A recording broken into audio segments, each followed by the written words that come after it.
Today, we're going to bring back facts or cap to start off the show. We're going to talk about Darius Acuff at number 4. Is that facts or cap? Or should he be drafted over Caleb Wilson and Cam Boozer? We're also talk about that with the Chicago Bulls head coaching search a little bit as well. And of course, it is Sunday. That means we're going to dive into the mailbag. We're going to talk everything going on with the Chicago Bulls, but namely the NBA draft, which is what most people are really intelligent or asking about with this team. And we're going to talk about the benefit of Cam Boozer, Caleb Wilson, and even Darius Acuff and what they could bring to the team. All that plus more right after this.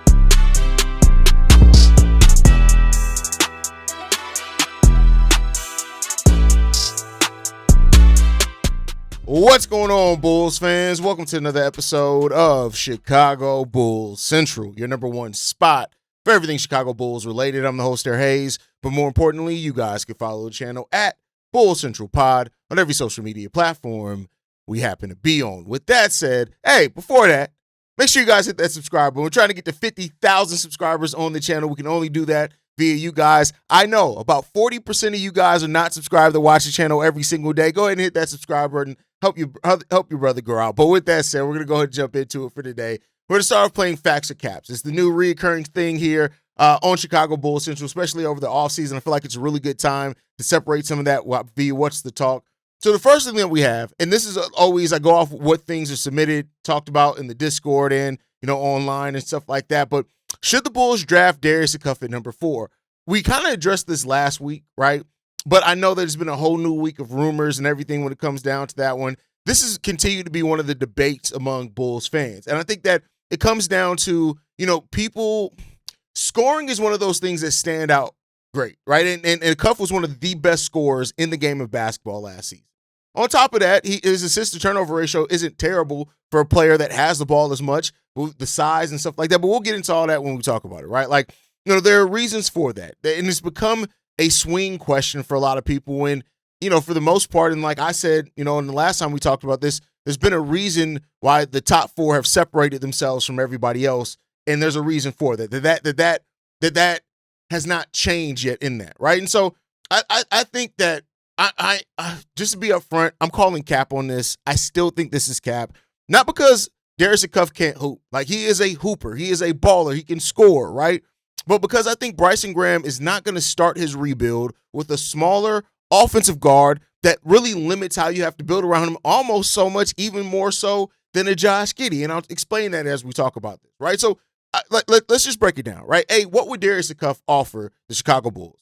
A confident score first guard who also understands how to use the gravity of his scoring to get other people. He's very physical for his size. He can create all the type of separation that he can. You could see in a world in which he is a 3-level scorer, as he was a 44% three-point shooter. And I know that anytime you have a scoring guard that has that type of mentality, a lot of Bulls fans, whether they want to admit it or not, their mindset goes to Derrick Rose. I've seen people compare him to Stephon Marbury, Allen Iverson, all that type of stuff. Here's the thing. I have to ask you about all those guys. How many titles do they have? Right? Even a guy like Dame Lillard, who is a great point guard. How many titles does he have? How many titles does Donovan Mitchell have right now? How many titles does Jalen Brunson have right now? Right? Like, that is a huge question in that because, again, it limits how you have to build. Now, that's not to say that, and I think people then make the conversation, well, you're not making the conversation Acuff versus Giddey. Giddey's already on your roster. The conversation is Caleb Wilson, Darius Acuff, Cam Boozer, right?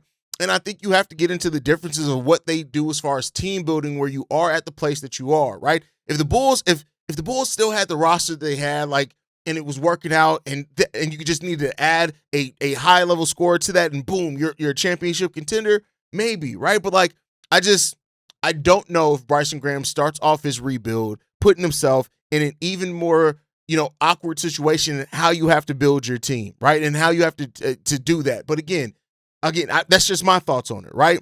I do think it's limited, and I know what he said about defense, giving effort defensively. The thing of the matter is, I've never, in me saying that Darius Acuff is a bad defender, it's not because he's a lack of trying, it's a lack of skill. And sometimes people just aren't going to be able to turn into good defenders. And usually guards the size of Darius Acuff usually don't because of the size of the guards that we have. I have no doubt that he's going to put in effort on that side of the ball. It may just be all the effort in the world only results in you being still a D-level defender, right? And not a good way, A through F grades there. So, say what you will about that one. But again, it's not that Darius Acuff doesn't have some great talents. He does. And in a lot of drafts, he would probably be going number one.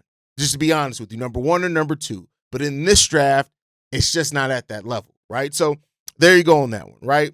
Okay, why does Caleb Wilson or Cam Boozer make sense for the Bulls? I think, you look at Caleb Wilson and what he does, even if he never turns into a top scorer. Keep in mind, even with, I think most people could say he does not have a reliable jump shot. He was still one of the best scorers in college basketball last year, even without a jump shot. And I think once you look at the elite defensive, the size, the explosiveness, the mobility, all that type of stuff, the fact that he can guard probably 4 positions at the next level. And that alone is something that is so valuable to teams as they're building, even before they have their star. But then let's talk about even his offense being limited early. Via everything that we've seen, his jump shot mechanics are good, which people pretty much take that he's going to be able to turn into a decent jump shooter, if that, right? So I think with all of that, what he's already been able to show and what he's done scoring wise, even without having a good jump shot, like the fact that he is smart as an offensive player around the rim, the fact that he does understand when to cut and when to slash, all that type of stuff. He was 38th in the nation. You know how that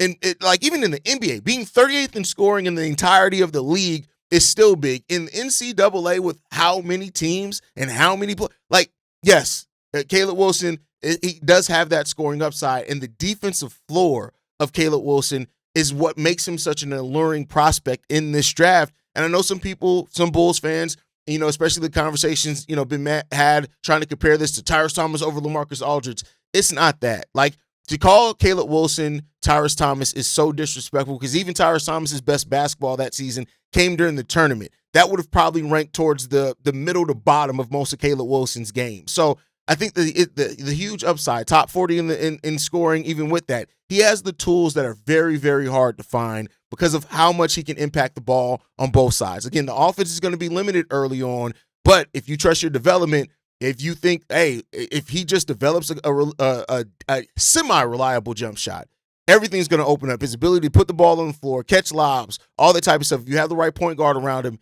it can work. And then Cam Boozer, right? I think the thing with Cam Boozer that people have to realize is, less flash there, which is perfectly fine, but more of a winning impact. You know why he makes more of a winning impact? Because he affects every area of basketball. I don't know what Cam Boozer is going to be the one elite skill for him at the NBA level. But I tell you what, even if he doesn't have a truly one elite one, he's going to be, his elite skill may be, I do almost everything extremely well. Rebounding, well. Shooting the ball, extremely well, especially for a big, offers you that. His passing, extremely well, right? He does almost everything good. Like, there's that, even the fact that he's an active defender. But with one of his issues and the things that people are looking at is, all right, what does he then turn into as a defender in the NBA, right? Because he was 9th in the league in college in scoring, 13th in rebounding, all those type of things look really good for him. The combination of not really a rim protector, right? Less than a block per game, but it does average a steal and a half per game. So overall, the stock impact of that's going to be there. He doesn't turn the ball over, especially from how much he handled it as a big. So all those things there. Cam Boozer is probably going to be a guy that over the course of his NBA career averages anywhere between 18 and 22, 10 rebounds, 4 to 6 assists per game, and is going to be a very high floor player.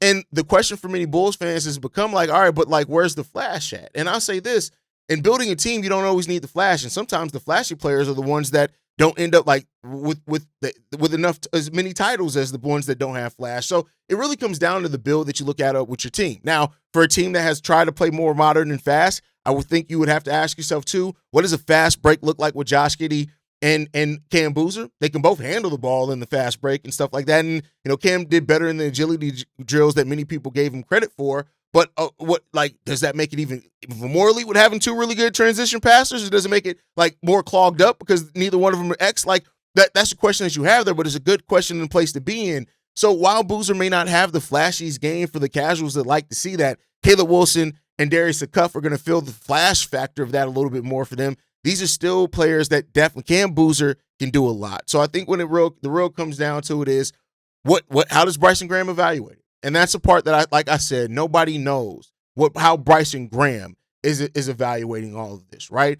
If you took the names and labels off these players and just looked at the stat lines, the winning percentage, all that type of stuff, I think that you would probably pick Boozer in that case, right? Like if everything was a blind test and it's like, hey, this player went at this level, this level, this level, they affected this, they're good, solid defensively, whatever, no real big glaring holes, and you'd be like, oh, I'll probably take that one, right? Like that's probably the way that it would go, but at the same time, that's not always how it works out either. Like this is a play where upside does matter, floor matters, upside matters too, and just we'll see where the Bulls are going to get involved in this. Is all I can say on that one. All right, we got two more things to play facts or cap with. First, facts or cap, is Bryson Graham waiting on a playoff coach, right? This is something that, was asked. It's like, okay, well, maybe he hasn't sit down and had interviews yet. We don't hear the list yet because of that. I'm going to call cap on this, but only cap for this, right? Only cap for this reason. It feels like that the Bulls wanted to address their front office first, right? And then attack the coaching search. And for all we know, they could have already have their list together. They could be planning their interviews. They wanted to get those front office hires in there first. So they can have a room full of people in the interviews and make the decision as a group. There's a lot of things that are going on for this, but I won't necessarily say that it's just because they have their eyes on the playoff coach, because you can even interview like you could do it online, right? Like that first initial interview can be done without them needing to be in person. We've seen that happen before. So I'm going to call cap on it only because of that.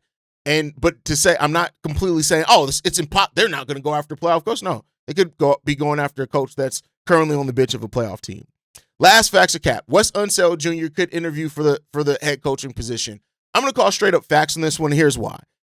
We've seen this happen a lot around the NBA if you kind of follow the inside NBA thing, right? And that is that sometimes teams interview coaches, to help that coach out so that coach can have it on their resume. Hey, I interviewed for the head coaching position. I made it to a finalist for X, right? They do that. And then also, like, that could be a chance for Bryson Graham, quote unquote, an interview to sit down and really pick Wes Unseld's brain and decide what you want to do and things. So I don't think it's outside the realm of possibility that he is interviewed, but just because he's interviewed doesn't mean that there's a real plan to hire him as the head coach, if that makes sense. So I'll call facts on that one. I think it's probably facts. I wouldn't be surprised if he gets interviewed. I'd be hugely surprised, though, if he lands the job, which then you have a whole different reaction. But all right, with that said, let's go ahead and move on, man. It is Sunday. That means it is mailbag day. Let's get into these voicemails, man. I would like to break all these down. Thank you guys for leaving voicemails each and every week. With that said, this one's from Brandon L. Jet. What's going on, Haize? It's Brandon L. Jet, the general here, leaving a quick mailbag for you. So, watching like these playoffs these last few days, watching these teams excel, especially up in the playoffs, like young teams like OKC and San Antonio. This is why I'm glad that you're doing so much extensive coverage in the draft for the Bulls, because you see these teams in the playoffs that are just legit balling, are young teams with bright futures. It's imperative that we nail these picks, because you see it with OKC, see drafting well, as well as San Antonio. This number 4 pick, it has to be a hit, because you look at the Spurs when they drafted Stephon Castle as coincidentally the number 4 pick in their draft. Look at what he has become with the right coach, with the right system, with the right organization. And then when you look at OKC, they drafted Ajay Williams in the second round. They drafted Jalen Williams as a lottery pick. They drafted Chet Holmgren as a number 2 pick. The Spurs got lucky in getting Wemby at number 1. You have to nail your picks, not just in 1 year, but year after year. So there are a lot of gems up in this draft, and looking at a lot of different prospects. That's even including drafting well for the Timberwolves, even though they didn't make it, but they drafted well. So I'm starting to see teams that are younger that draft well, who is having a lot of success, vice these old age like superstars with like Houston, the Lakers, et cetera, et cetera. The NBA has adapted to drafting well, nailing picks year after year to sustain superior performance. Look at the Pistons all of these years. They getting lottery pick after lottery pick. They finally started to hit. it's imperative that Bryson Graham gets this right, that he has to take advantage of the assets that he has with careful signings of veterans and stuff like that in order to emerge as a team and as a organization to build on, like what OKC done, like what San Antonio has done for decades, like what the Pistons are doing, like what Minnesota is doing. And it's going away from the old veterans and stuff like that. So please, let's hit these draft picks, nail some young talent. The Bulls have to get every value out of every single pick, I think, here for the next few years, and ideally forever, right? Like, when you see teams and how easy it makes to build if you just find, and value can mean a lot of things. It doesn't always mean a starter. Sometimes it means that you get a role player that's a cheap contract for 3-4 years, and then, hey, if you draft them in the second round, you may not be able to pay them, you let them go, right? Like, just finding some type of value, somebody that can actually contribute to your team at more of your picks than you don't. That helps so much with building a roster, helps so much with building a team, and it just makes that process a lot easier. And then also it saves you money in the long run because you're not having to go after pricey free agents to fill almost all the holes on your team. So you got to find that value, and especially in the draft like this, 4, 15, 38, you can find value out of each one of those picks. And I'm not saying you can't find a value out of 56 too. It just may be one of those guys that got to develop for a little while, like we talked about on yesterday's episode. But okay, let's get into this next voicemail, man. This one's from Mello. Yo, what up, Haize? It's Mello, man. I'm just calling real quick to speak about the fourth pick. By the time they get to the fourth pick, if Caleb Wilson isn't there, I want them to go after Acuff, bro. Like, I watched this kid all season. This kid can play, man. And we've seen and I'm not saying this to get rid of Giddey.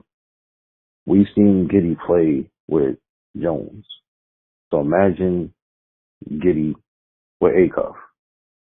You know what I'm saying? And then we could go for a big with the number 15 pick. I like the kid, JQ. Well, I'm not even going to attempt to say his last name and fuck it up. But he's tough too. So if you add Acuff, because with Giddey, Acuff can get 20 plus. Boozer is a safe pick if he's there. But we already got Essengate. We don't even know what's going to happen with him.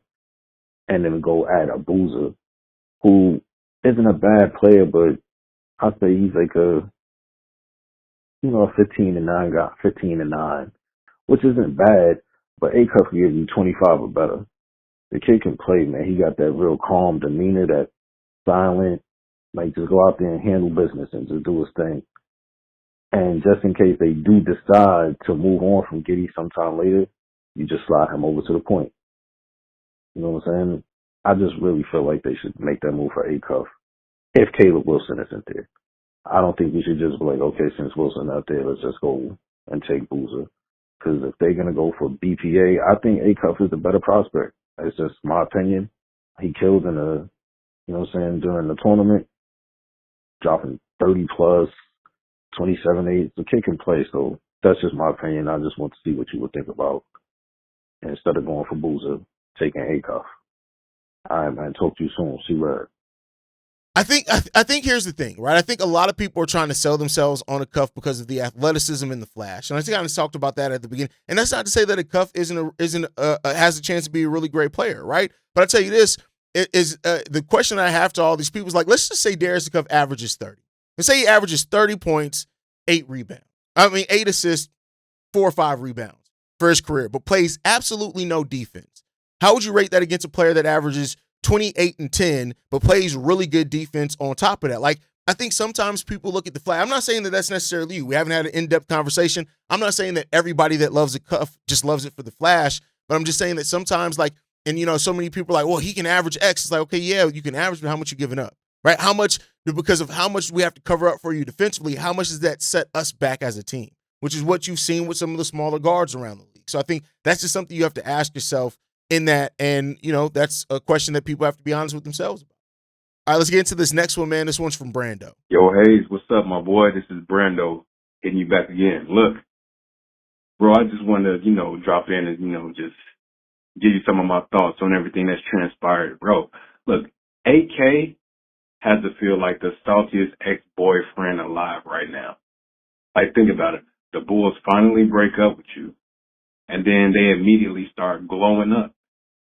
Everybody's talking about how toxic you were, how they should have dumped your ass years ago, and now they didn't get with this black dude. And meanwhile, all the groundwork you laid, the new and happy couple gets to enjoy the benefits of it. Now that's pain. That's real. I built the house and another man moved in pain. For real. And AK, he'll never get another chance to run an NBA organization, in my opinion. I don't think he gets a chance to redeem himself.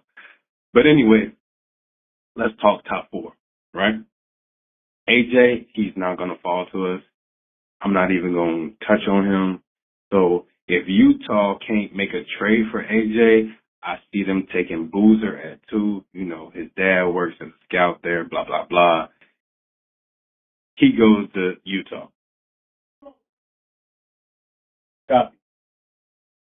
Now, I know people knock Cam Boozer because he's not some freak athlete, and a lot of his dominance came from, like, bullying people in the paint, and that won't be so easy in the NBA. But what makes him elite is not his athleticism, it's his IQ. That kid just knows how to play. He wins everywhere he goes. He has a high floor. And honestly, his ceiling is something like a Magic Johnson, in my opinion. I don't want to get killed for that, but that's just kind of the type of profile I see him having. Then I got Darren Peterson going 3 to Memphis. Now here is where everything gets interesting, right? Because at 4, in my opinion, it comes down to either Caleb Wilson or David Acuff. Now Caleb is talented as hell. The size, the athleticism, the explosiveness, he fits the whole slap thing perfectly. But if we're being honest, taking him at 4 is basically betting on upside, which is a better word for project. He still hasn't shown that he can be a consistent, reliable three-point shooter, bro.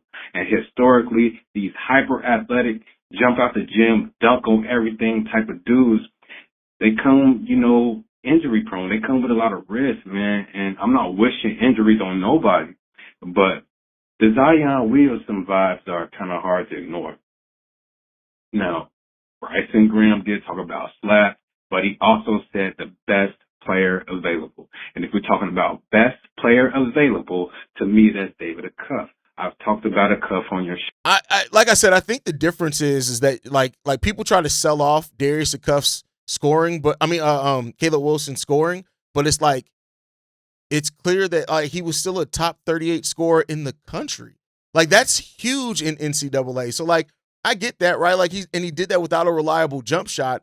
I think I'll say this: more points don't always equal better player, and I think that that's part of this conversation too. That a lot of people look at the points and they think overall better. I mean, again, like I said earlier, I'm not saying everybody says or feels that way.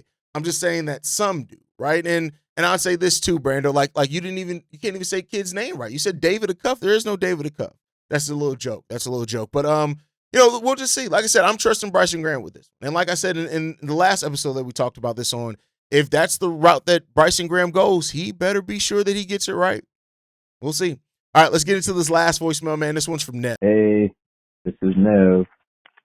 Shout out to the Bulls for getting the number 4 pick, man. I was so pumped when we got that pick, man. I mean, yeah, you're in the moment, you're going to be like, oh, I would love to get number 1, but 4 is fine. If you're in the top 4, you're in a good spot in this draft class, so I'm more than fine with 7 with 4. But that being said, I'm a little bit concerned about Bulls fans just being greedy. I see a lot of, memes and posts about, oh, we got to trade up to 1, we got to trade up to 2. We was just at 9. Just be happy with 9. Nobody's going to just give away, a pick to us to help us out any further. I mean, like, we got number 4. Be happy with 4. We got 15. Be happy with 15. Like, yeah, if we had, like, a whole bunch of players that we could trade and flip and yada, yada, yada, that's one thing. But nobody going to want half the players on our team, at least not enough to move, up into the top of the draft. I see Ja Morant's name floating around, and now everybody wants to trade Josh Giddey because of this slap stuff. I mean, I think Giddey is a keeper personally. I mean, 6'8" with handles like that and orchestrate. He's only 23 years old. He's still super young. So it's like, why would you want to just get rid of this guy like at every opportunity? Like, let him stay. It doesn't really hurt us if he stays because we're still, rebuilding. And by the time his contract is up anyway, we'll be a competitive team by then, so it won't even matter. But I mean, of course, if a good deal comes along that you can't refuse and Giddy's involved, that's one thing. But you don't just try to get rid of him like that. It's just so strange. I like Giddy. He just needs to stay healthy and keep growing and producing and working on that jumper and defense. He made strides in both those areas, so he can still get better. Like I said, he's only 23, so I think he matches the timeline. So I still don't see a problem with keeping him long term at 23. So either way, go Bulls. My thought on the pick is I prefer Wilson, but Boozer is fine too. So either one of the two is fine. So just want to say that later. Go Bulls. I hear where you're coming from, in the fact of like Bulls fans just being happy, but I think this is more so to say like if Bryson Graham recognized like, hey, cool, we got the number 4th pick, but my guy is Darren Peterson. I want to move up to number 2 and get Darren Peterson because I'm not mad at him for betting on this guy either. I wouldn't be mad at that either if he wanted to be aggressive about going. I think that's what the conversation really comes down to. Like, of course, all Bulls fans are gonna look at rumors. Like I said on yesterday's episode, like this is rumor season for a lot of Bulls fans. A lot of the casuals come out and this is their time to speculate because they can't talk about X's and O's basketball. They can talk about storylines. And that's fine. I don't even like that sounds really like dismissive. I don't mean it that way. I just mean it's like it's factual. Like some people can talk about the storylines around basketball because they can't talk about the sport of basketball. And that's fine. This it's also for entertainment. You get your entertainment out of it where you can, I guess, right? The Josh Giddey trade stuff is wild. It is what it is. People are going to have their thing, and then when it doesn't happen, oh, my God, they missed an opportunity, not realizing that it was always a rumor, never an actual fact.